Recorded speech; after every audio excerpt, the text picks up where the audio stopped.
I want people who don't know anything about poker, or maybe used to be a fan of poker during the boom era. I want them to watch this and just say, holy shit. Hello, everybody. I am joined by Tom Wheaton, my boy, founder of, owner of, Above the Felt, Faded Spades, just an all-around boss in the poker space. Doing really interesting, really awesome, really innovative work with some of the coolest, most influential people in poker, in my opinion. And as I have been scrolling the media of socials, which is my, very important part of my job recently, I noticed something about to drop called Dreamers with some of my absolute faves in it. When you play a poker tournament, 85% of the time you're going home broke. This is part of the game. You can't be results oriented where you can play well and lose for a long period of time, and you have to be willing to sustain that. How do you learn to deal with the shit that luck is going to throw in your way? Because, let's face it, it's going to throw some stuff your way. Right, you just show up, you study, you still lose, and you show up with a smile again tomorrow.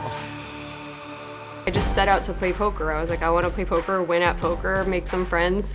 Get into tournaments, maybe win a big tournament, get rich like everyone else. These people are your friends, but you're trying to kill them.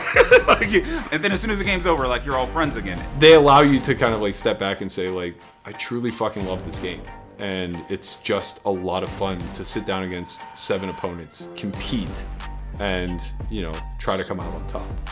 Poker's taught me so much about life. I feel like so many decisions that you make off the table can be influenced by the way that you think about poker.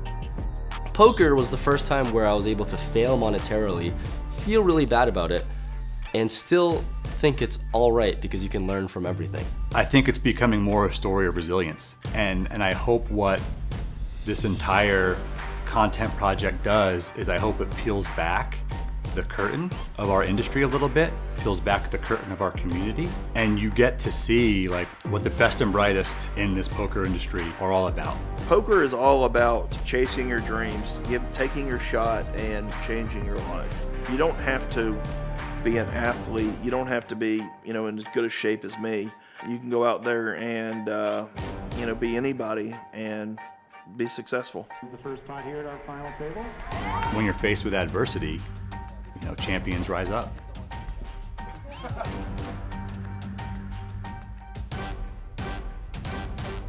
It's no surprise that this is you're the brainchild here. So talk me through what am I looking at? What am I seeing here? I'm still asking myself that question. So thanks for the kind introduction, Sarah. You're one of my favorite people in the industry. And I love what you and poker.org are doing. So honestly, during the WPT World Championship, we had this project, this idea to kind of create some content around all of our roster and document their journey through the World Championship, maybe tell some of their stories as people, as players. It was supposed to do maybe, 10 to 12 minute vlogs, maybe a couple of them, to be halfway promotional and halfway informative and halfway entertaining. And man, after everything that transpired during the World Championship with this group and our team, and after all the interview segments that everybody had, it's like I came back home in January and reviewed everything and just said, holy shit, we have a poker documentary, and the story and journey from a poker standpoint was great of everybody. And there's this underlying narrative and story about our community and our industry and what it really is compared to what people might think it is. And it just became really evident to me that we had to create a poker documentary for today's generation and tomorrow's generation and just tell the story as best we possibly could. And we just went for it. And now we have it, and it's going to premiere on the 14th on our new YouTube channel. So let's talk about I was there. I will say, I think that the WPT Win Championships this year was magic. It was such an awesome vibe. It was so many incredible faith. Like everybody was there. And of course the Win is an amazing venue. The WPT spared no expenses. If you were going to just randomly decide, you know, like let's just cover our team at this event, this was the event. But also your team, you have really put together a really interesting, really dynamic crew of people, of which some have even been added since this documentary. But let's talk about some of the people that are featured, and then we can get a little bit more into also like some of the stories that came from these guys. It's interesting. It was a pandemic project to start. It was like, you know what, Faded Spade, it was growing. I had a great team in place. I was so happy with the trajectory of the company. Say that 5 times fast. And then like I always wanted to have like a marketing and talent agency, because that was so much of what I did in the corporate world during my time in the corporate world. And I was just like, why don't I start this business? And the core 4 were amazing. It was Jamie Kerstetter and Matt Berkey to start, who I had worked with on this kind of stuff just as friends, right?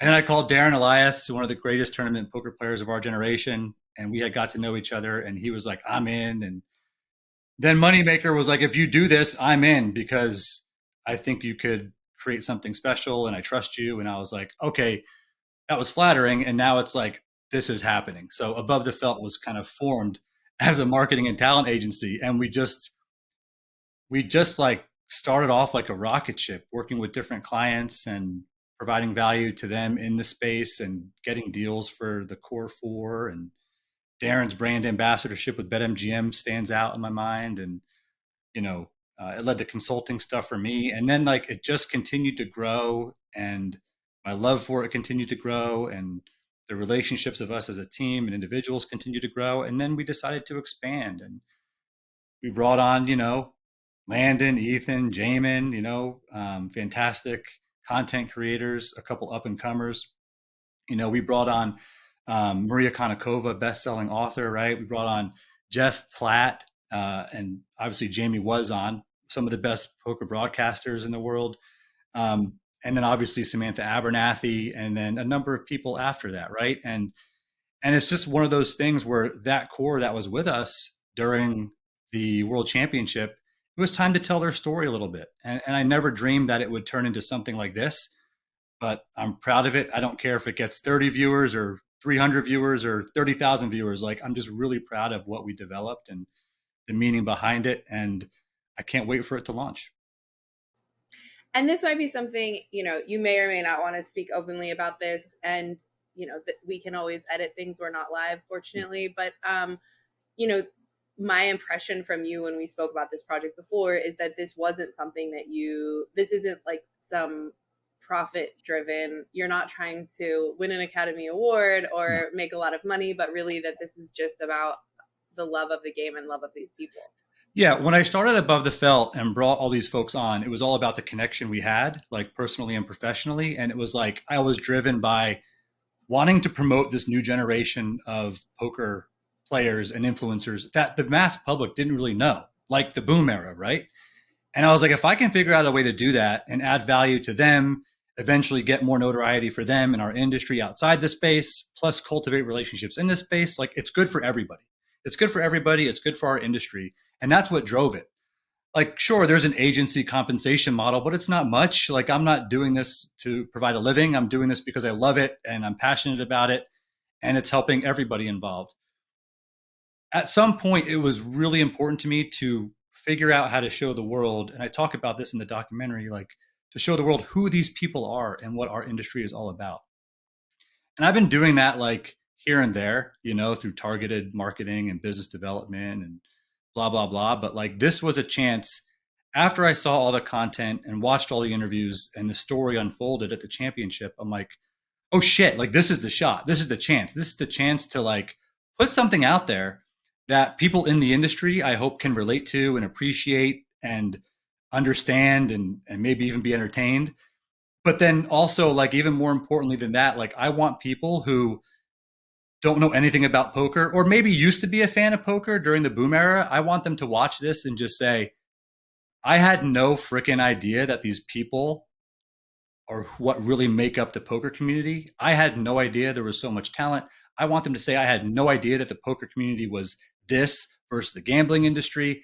And like, I want hopefully potential clients see this, and decision makers at companies that maybe were reluctant to put their money in our space to say, to ask themselves, why am I not, working with poker in the industry and its best and brightest, just like, sports like golf or tennis or what have you. Like, so to me, that's the real purpose of this thing. I'm not making any money off of this documentary.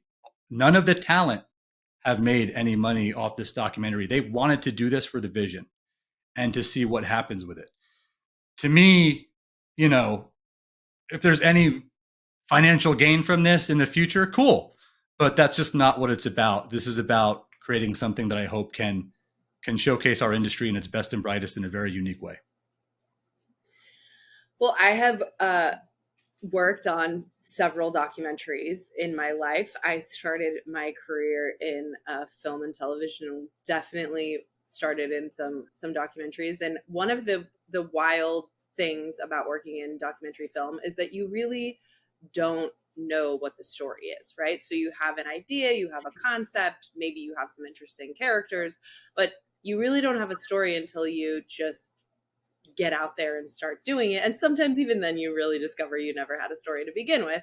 But this was incredibly lucky, I would say, incredibly fortuitous. And I want to ask a little bit about, so we've seen Darren Elias win WPTs. We expect Darren Elias to just come in and win a WPT.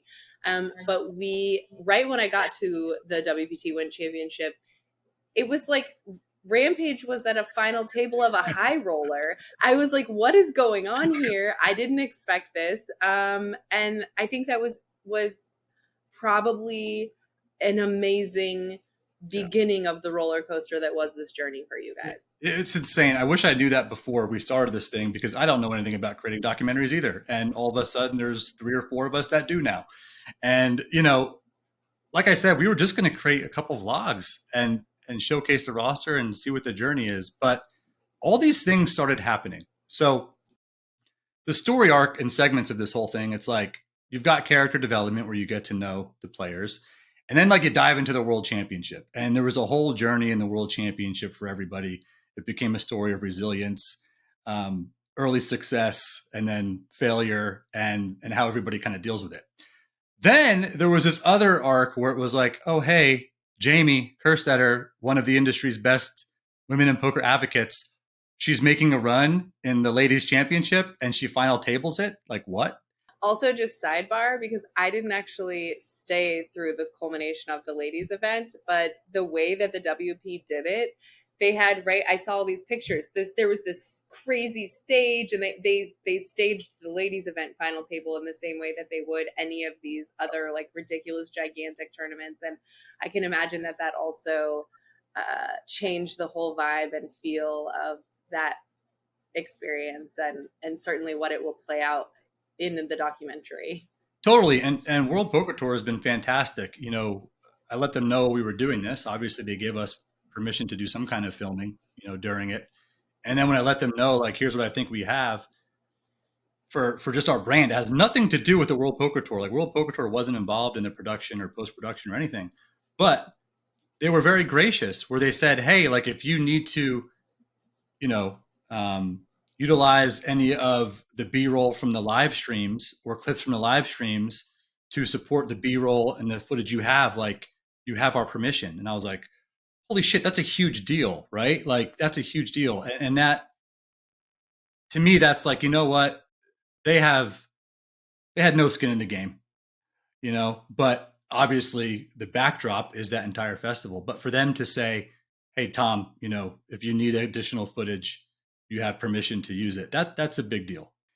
And then the other poker story arc obviously was Ethan, where it's like, here's Ethan, one of the most popular poker content creators, has shared his journey from 1-3 to now. And he's signing up and playing in his second 25K. And he's starting to make an improbable run. And the improbable run continues and continues to a climax. And it's like, holy shit, like this is fantastic.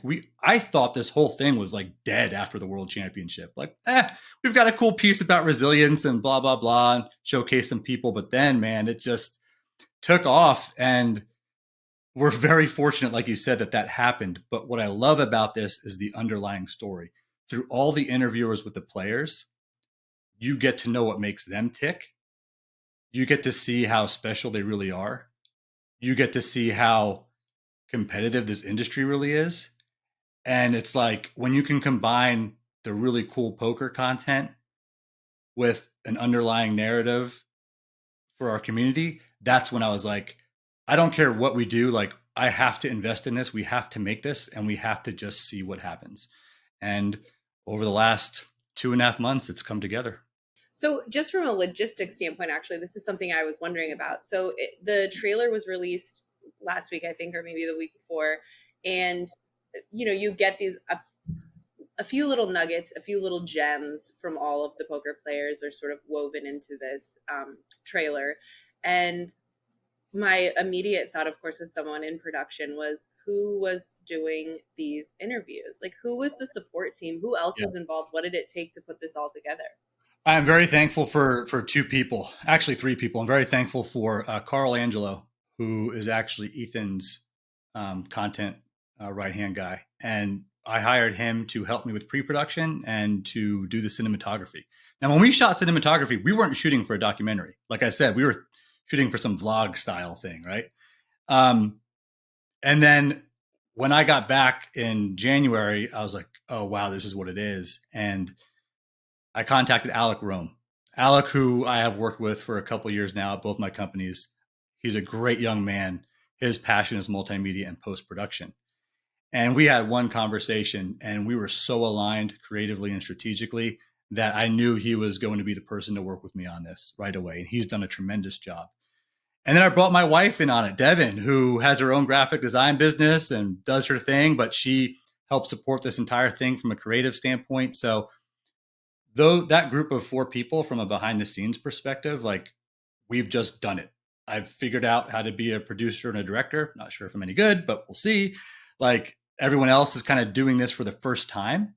And I'm just so proud of everybody involved. And then for the entire Above the Felt roster to just be like, I'm sure some of them were like, I don't know really what you're doing here, Tom, but we trust you, and we're going to sit down and do the interview, and we're going to cooperate during the filming, and we're going to be into this. Like, they didn't necessarily know this whole vision either, right? Because I didn't really know the vision. And even since I've communicated what we were actually going to do, all of them have just been so supportive and haven't asked for a thing. And if there's a way for me to reward them, if this ever becomes like rewarding in that capacity, then I will. But I really think everybody's just connected with, like, this could be great for our community and help give them some exposure. And that's kind of where we're coming at it from.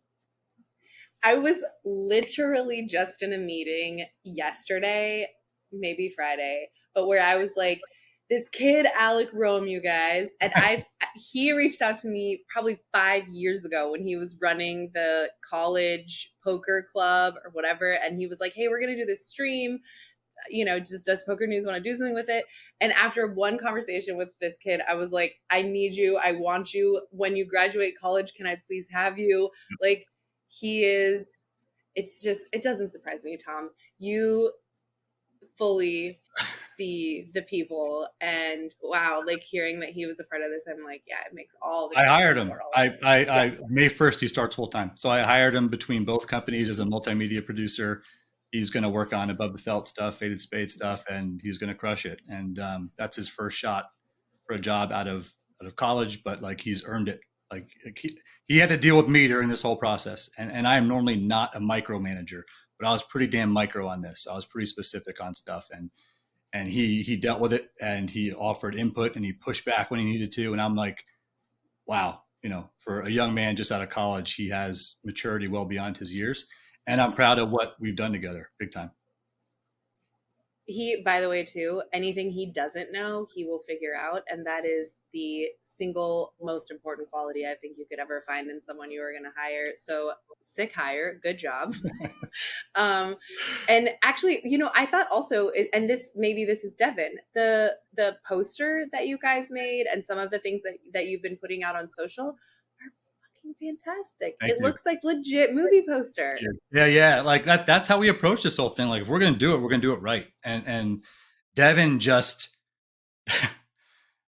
she obviously knows me better than anybody, right? We've been married 12 years and I suck at communicating creative vision, but like I just spit it out. And then when she came back with it, I was like, holy shit, like this is real. Like, wow. And she's carried the creative across all sorts of mediums now, and there's more to come out. Like I want this to feel like this is a film. This is a premiere. Like this is not a promotional piece of content. Like it's an 88-minute film right now. And sure, there's some above the felt promotion weaved into it, a minute here, a minute there, but it's all like within whatever section it aligns with, like when we're talking about influencers and things like that. But I want this to be like a film.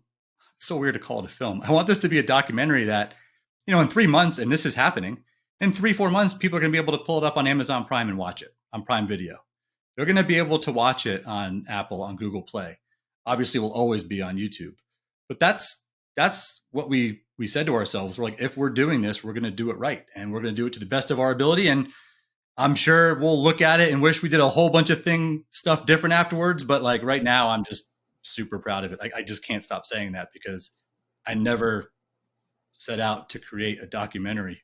And we have one. It's just weird. It's weird to say. I don't know. Well, you sort of answered what was going to be my last question, but which is, I know it's premiering on YouTube on the 14th, but just so I can get it in its very own, all of its entirety, where can people find this? When can they expect it? How do they engage with this documentary? So the premiere of the Dreamers documentary is on April 14th. It's 7 p.m. Eastern, 4 p.m. Pacific, and it's on the new Above the Felt YouTube channel.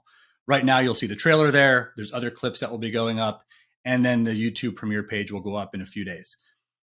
This way, on Friday, April 14th, like it can be like a watch party, right? Where like everybody can get in there that wants to watch it the first time. You'll be able to interact with the Above the Felt team in chat. You know, we'll be in there hanging out. Like, I want this to feel like, you know, a watch party as much as a premiere, right? And like I said, I don't care if we get 30 viewers or 300 or 3,000 for this. Like, I'm just glad we did it. And I know down the line, it will continue to pick up momentum, right? These things do. After that, this summer, it's going to be released on Google Play, Prime Video, Apple, a few others, like a handful of others. And that's happening this summer. So to me, that's important because now it's not just like the poker audience on YouTube or the documentary audience on YouTube, but if people are like scrolling those platforms and they see this great creative and they see a synopsis of the story and they're like, wow, this looks interesting. Maybe they click on it. Right. And to me, that's a great thing because that just spreads what I hope is a very like motivational, inspirational, and accurate reflection, you know, of our community.